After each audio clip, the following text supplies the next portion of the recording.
If you're new to the gym and have always wondered what an ab mat is for, this video is going to show you exactly what you can do with it. I'm going to show you the 2 most common ways that we use an ab mat in the gym so you can add it to your workout routine.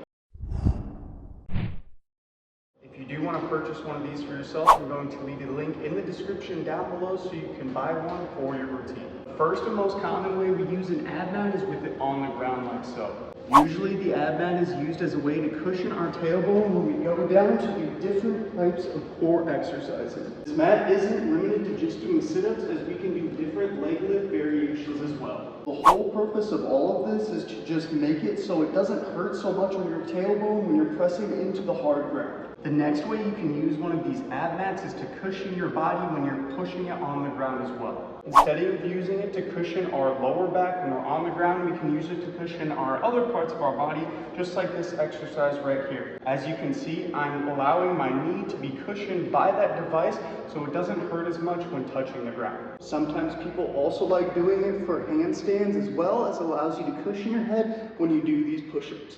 These are a few of many ways you can use it, so get creative. Like the video if this helped, and subscribe to the channel as we make videos helping individuals of all abilities inside the gym and become healthier in life. And if you don't want to do that, check out this other video I made showing you how to change the weights on the weight machines at the gym. I'm out of it, no man to tell me you know.